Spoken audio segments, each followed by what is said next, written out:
Who forgets the hand that fed them? If your own mother became a burden, what will you do? The question drifted like smoke across the dining table in a glossy, air-conditioned duplex in Gwarimpa, Abuja. The tile floor gleamed under the soft lights. A dining room meant for unity, now echoing with icy silence.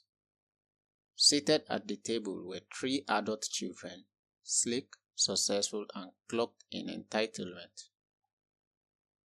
staring uneasily at one another as the question hung in the air like a challenge none dared to ask first. Ngozi, the eldest, crossed her legs and looked away. In her late 40s, she wore a silk blouse that whispered wealth. Her face was perfectly contoured, but her eyes were restless. "Mommy is not well," she finally muttered. "She forgets things. She talks to herself. She's falling apart. We can't keep pretending it's normal." Beside her, Jude, the second born, a corporate consultant in his crisp white shirt and cufflinks, nodded. "Exactly." She almost set the house on fire trying to boil water. "That house in Jabi is falling apart. It's not safe for her anymore. For her or anyone." "I've been saying it," chimed in Adora, the youngest, barely 35, eyes fixed on her iPhone. "There's a private elderly facility in Asokoro. Clean, secure, full of nurses. She will be better off. Besides, we can renovate the house and rent it. That place is gold mine." No one mentioned that Mama Grace had lived in that house for 42 years. The house their late father built brick by brick. No one talked about the avocado tree she planted when Jude was born, or the rusted swings in the yard where they once laughed as children. What filled the air now was calculation, inheritance, convenience, status. But in the far room, behind a partially closed door, Mama Grace had heard it all. The next morning, Abuja was already burning hot by 9 a.m. The air humid with generators, the streets clattering with keke and honking horns. A black SUV pulled into the quiet lane of Jabi, dusk calling in its wake. Mama Grace stood at the doorstep, with a wrapper tied tight over her faded blouse, her hands trembling but her spine straight.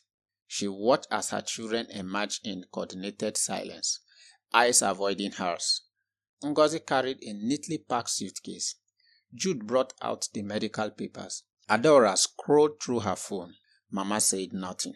She had raised these same children through poverty and civil unrest, selling akara by the roadside when their father died young. She taught them to read under kerosene light, skip meals so they could eat, prayed at night for their future. And now, this? They told her she would be going to a wellness retreat. They used gentle voices and fake smiles, but she saw it for what it was: exile. As she climbed into the back seat, she glanced one last time at her home, the crack in the wall where she marked their height, the bougainvillea she planted. When Adora passed Wayek, her lips moved but no sound came out. Only her eyes spoke, full of stories they had forgotten. The gate closed behind them with a cold metallic clang. As the SUV curved past the hills of Asokoro, a single tear rolled down Mama Grace's cheek. None of her children noticed. They were already talking about the renovation budget. But in the days to come, the echoes of that decision, that quiet betrayal, would crawl back into their lives in ways they could never have imagined. It started with the contractor's call. "Madam, there is a problem, oh." The voice cracked through Ngozi's phone 2 days later. She was seated in her plush office in Maitama, surrounded by air purifiers and floor-to-ceiling blends, nursing a glass of imported juice. "We can't start the renovation. The neighbors are saying strange things about the house." Ngozi frowned. "What kind of strange things? This is Abuja, not some village with ghost stories." "They say they are hearing things at night. Crying, sometimes laughter." One man swears he saw an old woman watering the garden yesterday, but we all know no one is living there anymore. Ngozi sat upright. Her pen froze in mid-air. That's impossible. We haven't even touched anything yet, the contractor continued nervously. But 3 workers already quit. They say they saw handprints on the other side of the kitchen window. Ma, they said the hands were wet. She ended the call with a tight jaw, brushing it off as superstition. Perhaps they were trying to delay the job, inflate the cost, typically. But when Jude called that evening with a similar concern, a chill ran through her spine. Bro, I went to check the house myself, Jude said, voice low. Ngozi, someone or something lit a lamp in Mama's old room. The window was glowing like someone was inside. But when I went in, nothing. Just the smell of palm oil and burnt akara. Akara? Mama Grace's signature.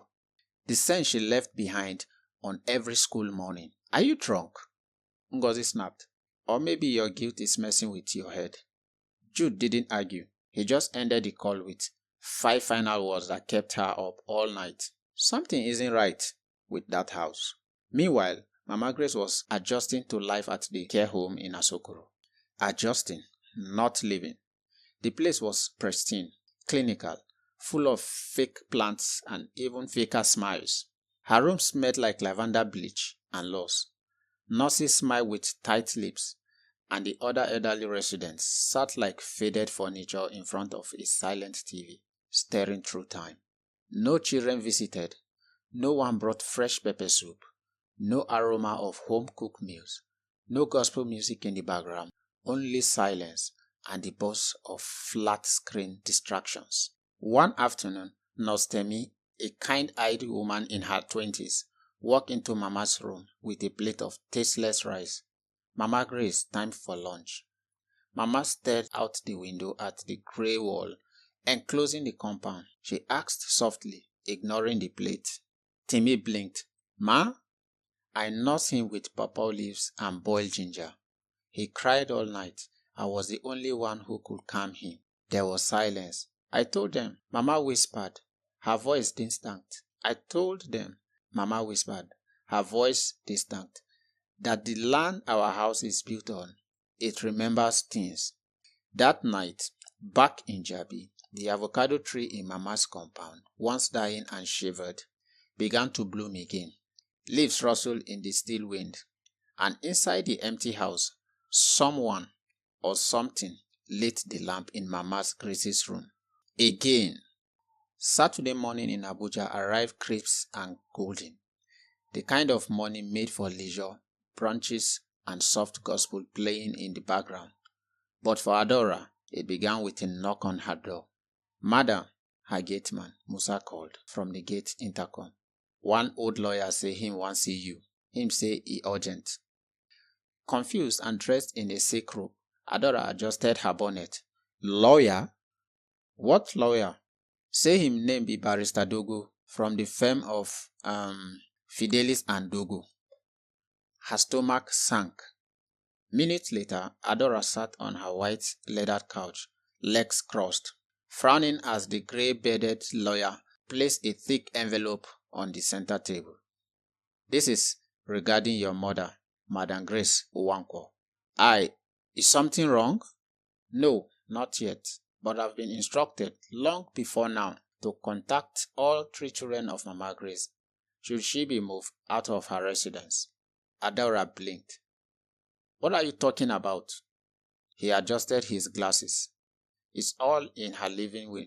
Later that day, the siblings met in Jude's penthouse in Katampe Extension. The blinds were down, and for the first time in weeks, the air between them wasn't filled with complaints or plans, just silence. Barrister Dogo read from the document. In the event that I am no longer permitted to live in the home I built with my late husband, I leave a message and consequences to my children. Let the truth of your hearts be tested.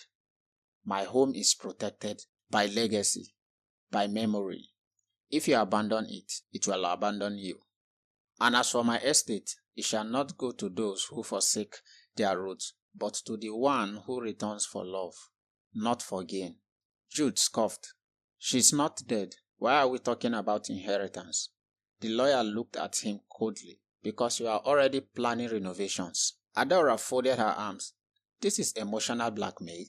Ngozi, silent all along, finally whispered, what does she mean by the house will abandon us?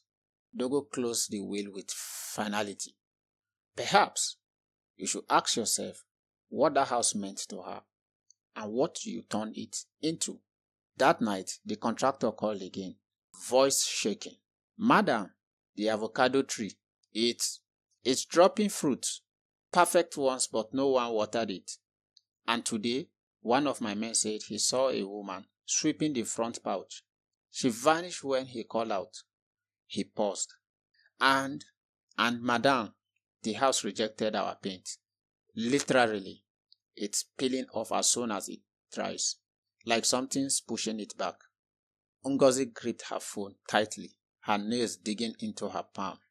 Meanwhile, at the care home, Mama Grace sat by the window again, humming softly under her breath. Her eyes were closed, but her hands moved, tracing invisible cycles on her lap. Nostemi brought her evening tea. Mama, are you okay? Mama Grace smiled gently, still not opening her eyes.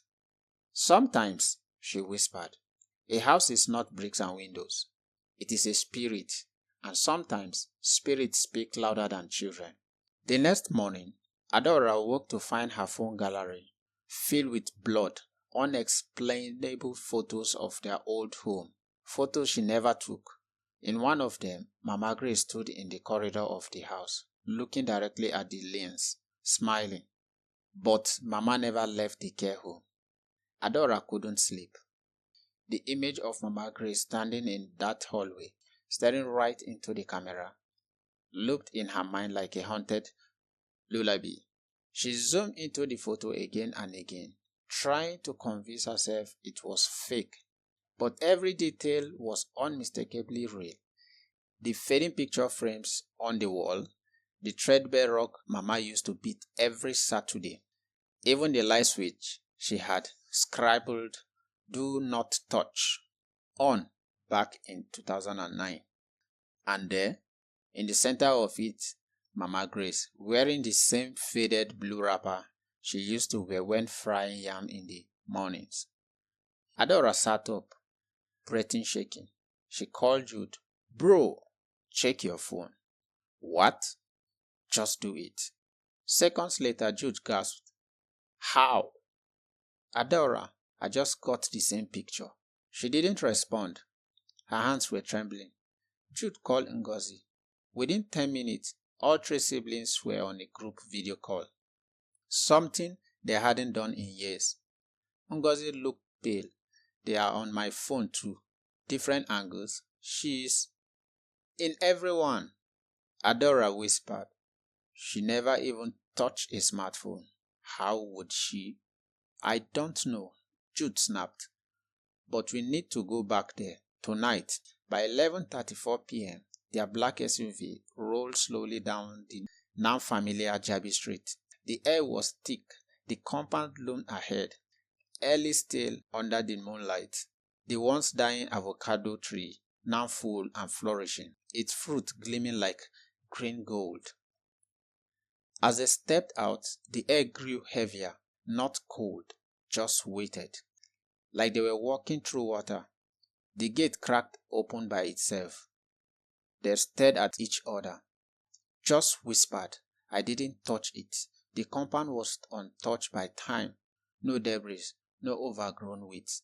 In fact, it looked better, cleaner, as if someone had been taking care of it in secret. Adora took a deep breath. Let's just go in and check. The front door, which had once jammed notoriously, swung open with a soft groan. They stepped into the living room and froze. There, on the center table, sat 3 bowls of hot egusi soup, steam still curling upward. Their mother's recipe, exactly the way she used to serve it, even with the unevenly chopped bitter leaf. And on the wall, a note written in her handwriting. "Welcome home, if this is truly home for you." "Is she here?" Adora whispered. "I don't know what this is," Jude muttered. "But we are not safe here." Suddenly, a loud crash echoed from the kitchen. They all rushed in, but the room was empty. Only the wall clock was ticking. They all turned at once. Mama's wall clock had been broken for 7 years. As Jude reached to touch the clock, the lights flickered and died. In the pitch dark, a voice, warm, cracked with age, whispered from the hallway, "You finally remembered. But is it too late?" Silence. Then footsteps. Slow, careful, barefoot. They echoed through the hallway, tapping softly against the tile floor, glowing louder with each step. Ngozi gripped Jude's arm. Her face goes white. Adora backed toward the living room, her breathing shallow and fast. "Who is there?" Jude shouted in the darkness, trying to sound firm but failing. The footsteps stopped. A flicker of light blinked in the corridor. The hallway lamp.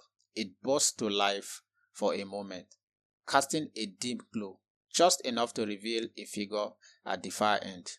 Mama Grace. Standing still, wrinkled hands folded in front of her, her eyes calm, glowing with a quiet strength. She was wearing the same wrapper from the photo, and her feet were bare. But something was wrong. "Is that?" Adora's voice cracked. "Mama?" Jude took a cautious step forward. "Mama?" Jude took a cautious step forward. The light flickered again, and in that blink, the figure vanished. They turned on every switch, but the electricity refused to return. The house groaned around them like it was breathing. Doors cracked open on their own. The air thickened.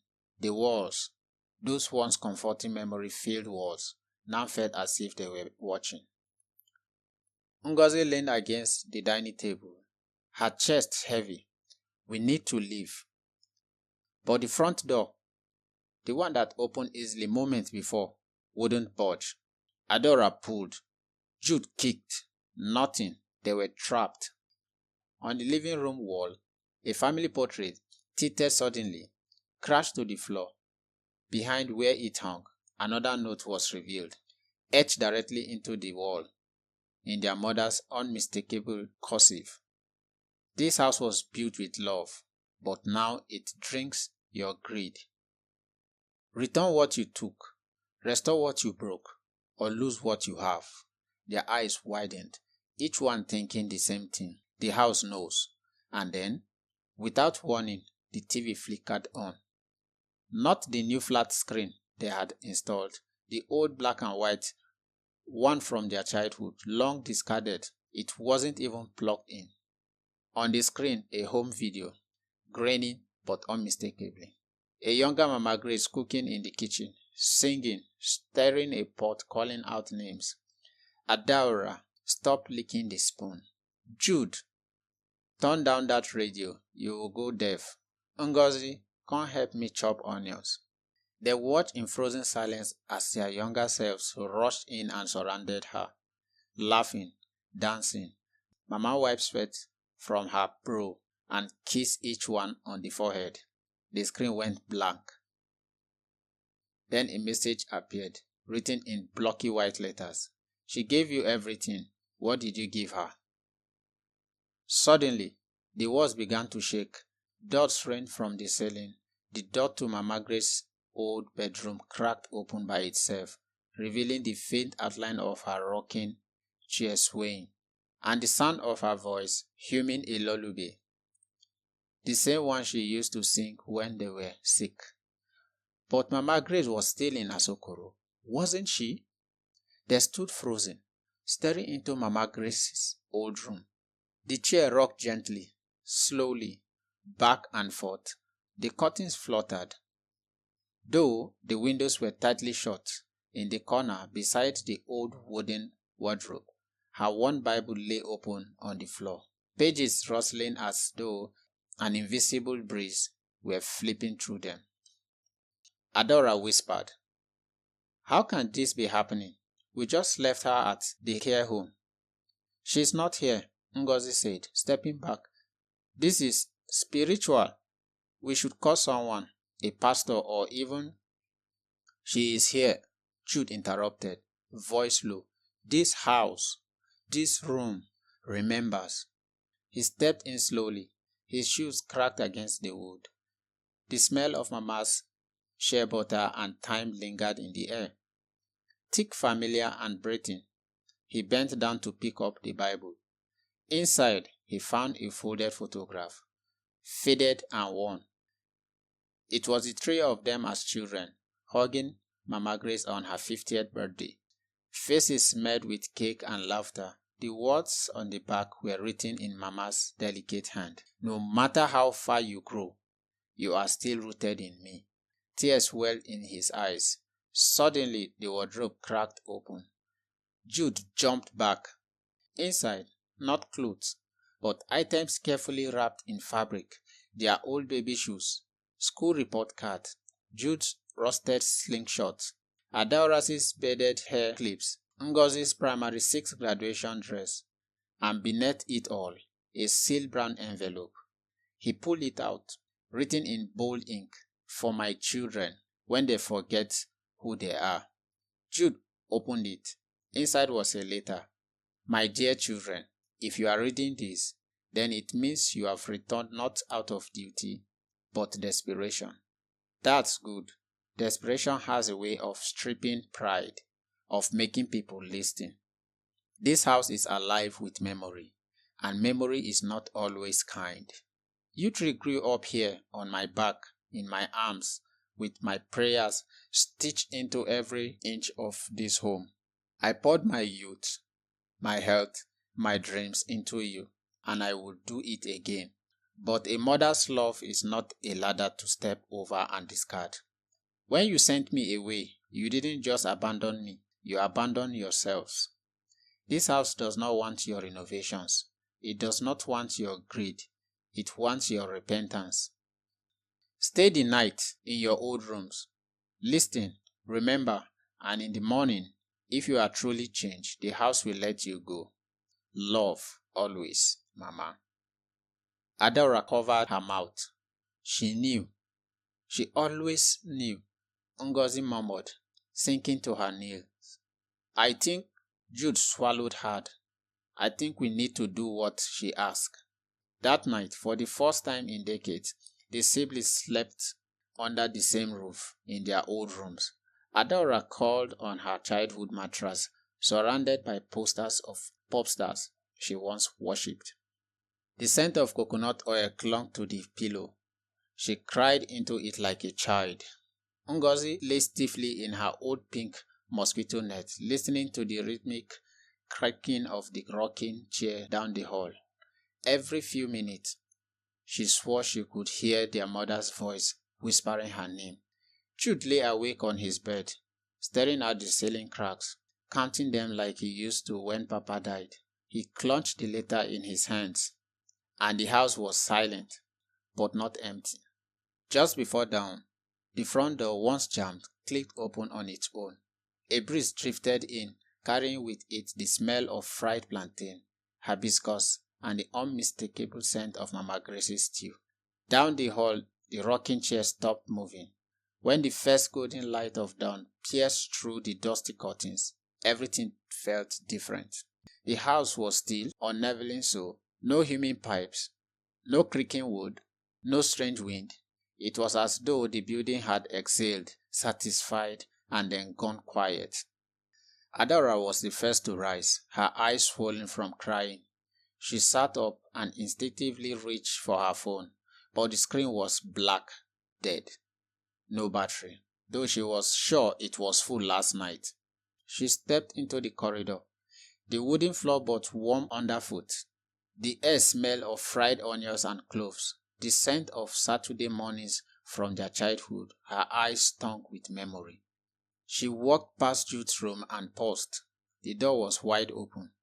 He sat on the edge of the bed, holding Mama's letter again, unmoving. She was right, he muttered without looking at Adora. We forgot who we were, forgot what she gave up to make us what we are. Adora nodded, silently. They walked together to Ngozi's room and knocked. No response. Jude pushed the door gently. Ngozi sat on the floor, surrounded by old photo albums she must have found under the bed. Pages open, her eyes red and distant, fixated on a single picture. The three of them, as teenagers, gathered around their mothers in the kitchen. She never asked for anything, Ngozi whispered. Not even gratitude, just presence. They stood together for a long moment, siblings once again. Not enemies, divided by inheritance or status, but children, mourning what they never lost until it was too late. Then they heard it, a voice, clear, gentle, coming from the living room. You have come home, but have you come clean? They froze. It was Mama's voice. They rushed into the living room. The air was warm. Light spilled through the windows. There, seated on the sofa, was Mama Grace, alive, real. She looked exactly as they remembered. Soft eyes, grey scarf tied at the nape of her neck, hands folded calmly over her lap. No hospital gown, no nurse, just her. Mama, Adora, breathed. Ngozi staggered forward. How? You left me, Mama Grace said simply, not with bitterness, but with truth. You gave me away to strangers, for comfort, for convenience, for money. Jude collapsed to his knees. We are sorry, Mama. We were wrong. Tears streamed down all their faces now. Adora knelt beside him. Please, forgive us. Mama smiled, faint but kind. You are my children. I forgave you long before you knew you were wrong. She leaned forward slowly, placing a hand on Jude's shoulder. But not everything lost can be found again. Suddenly the room grew dim, the morning light retreating like a tide pulling back. They blinked and Mama was gone. The house grew cold. The aroma of stew vanished. In the kitchen, the pots were empty. In the rocking chair, only dust. Adora screamed, No! Where is she? But there was no answer. Jude grabbed his keys. We have to go to the home, right now. They bolted out into the car, tires scratching against the quiet street as they raced towards Asokoro. When they arrived at the care home, panic in their voices, they burst into Mama Grace's room, only to find her bed empty. Neatly folded sheets, her clothes gone. Nurse Temi looked up from a clipboard and whispered, trembling, she passed in her sleep last night, around midnight, the exact hour the house had opened its door. The three siblings collapsed into silence.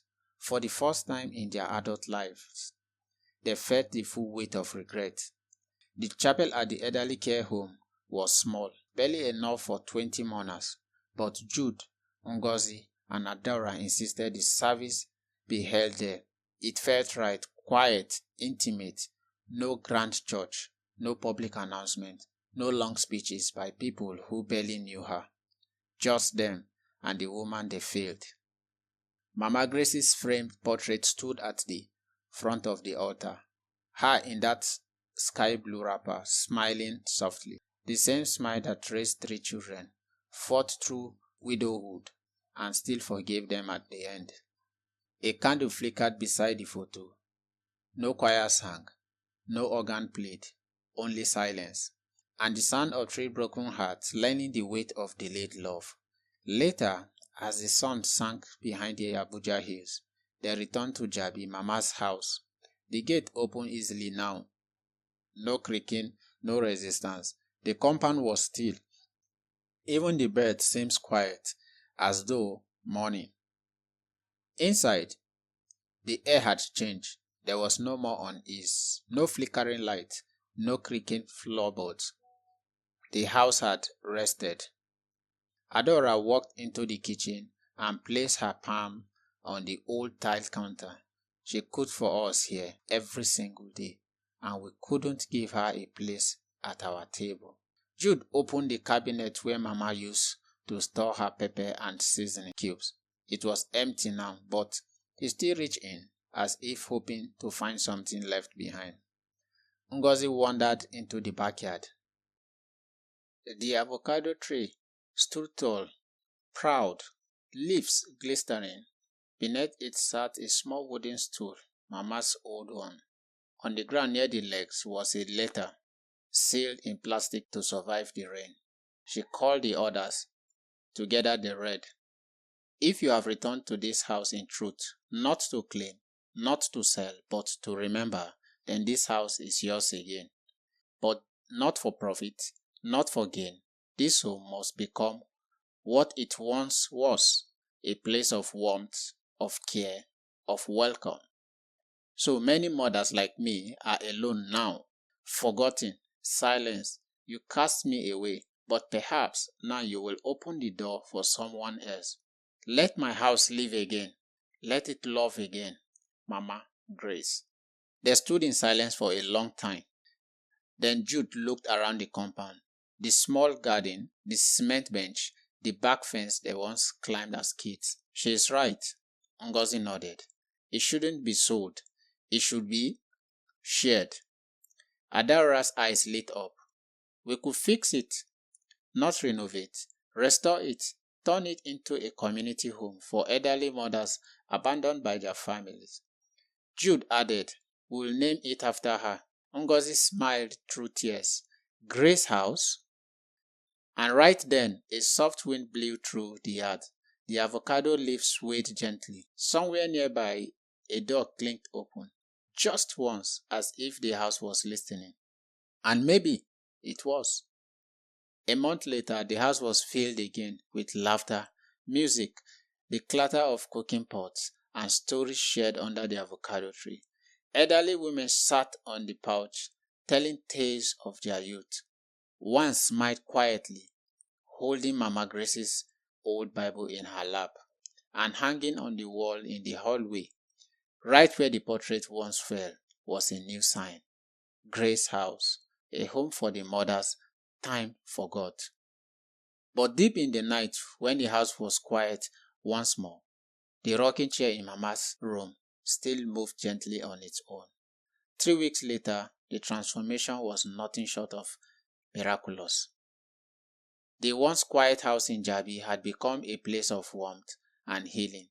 The house were open again, letting in sunlight and song. The garden bloomed with hibiscus and orange lilies. A young volunteer from Karo played the talking drum for the residents every evening, and Adaura made sure that no meal ever left the kitchen without a dash of Mama's signature thyme.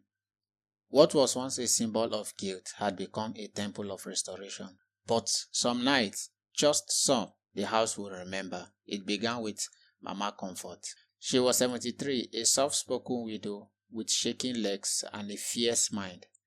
She had been one of the first to move into Grace's house, and though she barely spoke, she often hummed the same lullaby while shelling granules under the avocado tree. The very one Mama Grace used to sing. One night, as the others slept, Mama Comfort wandered into the hallway barefoot. She had dreamed something strange. In her dream, she had been summoned, not by words, but by a presence, gentle, familiar. It called her to the room at the far end of the corridor, Mama Grace's room. The rocking chair was swaying again, slowly. Inside, the air was warm. On the dresser was a folded napkin. Under it, a small glass jar of palm oil, perfectly sealed, perfectly clean.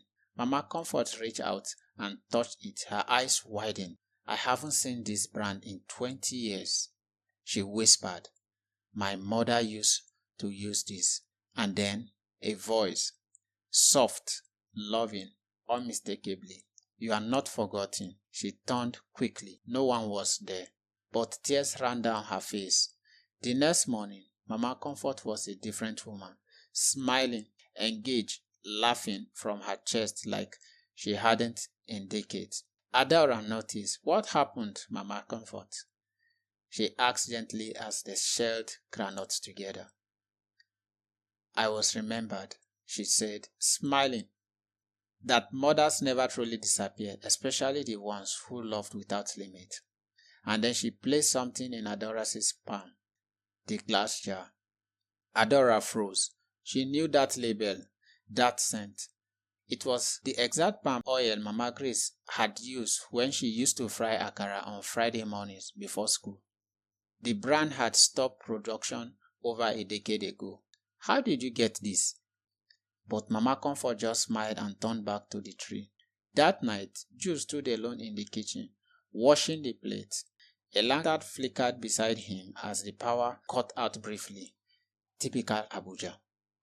As he wiped his hand, he noticed a small folded note on the counter, written in familiar handwriting. Still waiting for you to learn how to cook. He turned around fast, but no one was there. His hand trembled, then steadied. He chuckled quietly. Mama. 1 week later, a new resident arrived, a woman in her 80s who had been abandoned by her sons in Yaya. She stepped into the front porch and whispered, I know this place. I've dreamed of this house. And from somewhere deep inside, the walls groaned softly, as though welcoming her home. But in the back of the hallway, behind Mama Grace's door, something new was unfolding. A crack had appeared in the wall, revealing a hidden compartment. Inside it, a dusty audio cassette labeled for my grandchildren when they are ready to know the truth. It rained that morning. Not the kind of angry, thundery rain that knocked mangoes off trees, but the soft kind, the kind that remembered, the kind that made people sit still and think. A blanket of cloud hung over Grace's house, and for once, even the birds held their peace. Jude found the cassette. It was tucked behind a loose wooden panel in Mama Grace's old room, a place no one had dared to disturb. He had gone in to replace the bulb. Nothing more, but something about the wall felt hollow, curious. He had tapped it with a spoon, and the panel had shifted. There it was, a small, dusty black cassette, labeled in Mama Grace's handwriting, for my grandchildren when they are ready to know the truth. Jude stared at it for hours. He didn't even know Mama Grace had children. He didn't even know Mama Grace had grandchildren. As far as everyone knew, she'd never married, never had children.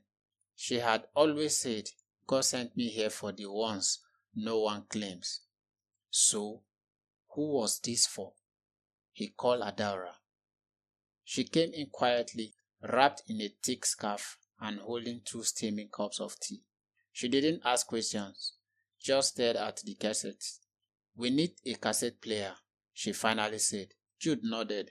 Where do we even find one these days? Adara smiled faintly. I know someone. 3 days later, an old radio repair man arrived, short, wrinkled, and full of small talk.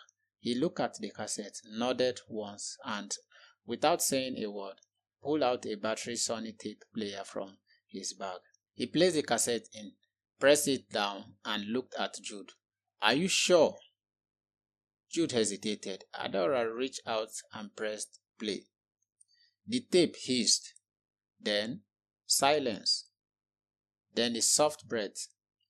Then Mama Grace's voice. If you are hearing this, then I'm no longer in this world. But I've never truly left. Not from this house. Not from the ones who carry the ache of being forgotten. This story is not about me. It's about what was done, what was hidden. Many years ago, I made a mistake. A young woman came to this house, pregnant, terrified, and betrayed by her own father. She had no name she could use, so I gave her mine, Grace. She died giving birth in this house. Her daughter lived. Adora's mouth went dry. She looked at Jude, but the tape kept playing.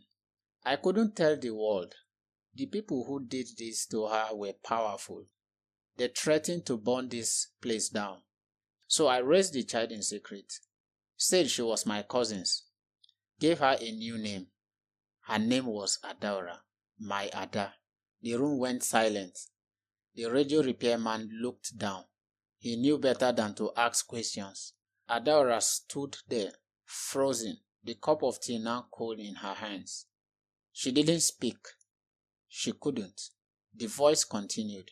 Ada, I wanted to tell you so many times, but every time I looked into your eyes, I feared it would break you. You were the light she left behind, the only piece of her that survived, and you were mine too. My last chance at doing something right. The tape hissed again, then faded, then stopped. Silence. Adora sat down. Jude knelt beside her, unsure of what to say. I'm not who I thought I was, she whispered.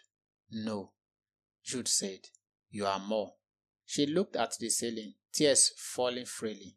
Not of grief, not of betrayal, but of clarity. The kind that comes when all the pieces finally settle into place. That night,